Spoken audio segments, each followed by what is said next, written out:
So younger జనరేషన్కి నేను చెప్పేది ఒకే మాట actually age of 17 to 21 is very difficult age. మనకి జడ్జ్మెంట్ రాదు ఆ టైంలో. సో ఏం వచ్చినా మనం ఇలా అవుతుంది అలా అవుతుంది ఒక డ్రీమ్లో వెళ్తాం యాక్చువల్లీ. సో ప్రాక్టికల్గా అది మన చేతిలో లేదు actually. So very difficult to handle that age. ఆ ఏజ్లో ఎట్ ద ఏజ్ ఆఫ్ 14 నేను ఇంటి నుంచి బయట వచ్చేస్తాను యాక్చువల్లీ. ఏదో చేయాలి నేను చేయాలని అనుకుంటా. అందరికీ లైక్ ఎలా అనిపిస్తుందంటే total word is villains, I'm the only person alone అలా వస్తుంది మైండ్ సెట్లో. సో అది నా లైఫ్లో బాగానే ఆడింది యాక్చువల్లీ.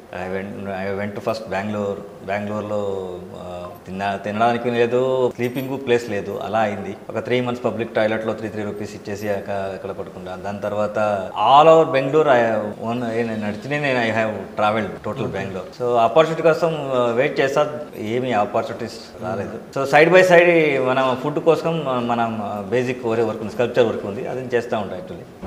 సో వన్ మూమెంట్ తర్వాత ఈ మ్యూజిక్ పిచ్చి ఎక్కువ అయింది యాక్చువల్లీ. ఓకే. సో నేను ఏదో చేయాలి ఏం చేయాలి అని తెలీదు. So I went to all major music director place. Nobody given that opportunity. అది ఆపర్చునిటీ కాదు, that time I'm not strong enough. పని చేసేదానికి కూడా ఒక నాలెడ్జ్ కావాలి కదా, ఆ ఎక్స్పీరియన్స్ నా దగ్గర లేదు. సో ఇది అవ్వదు. సో ఐ థింక్ ఈ ఇండస్ట్రీ మనకి వద్దు,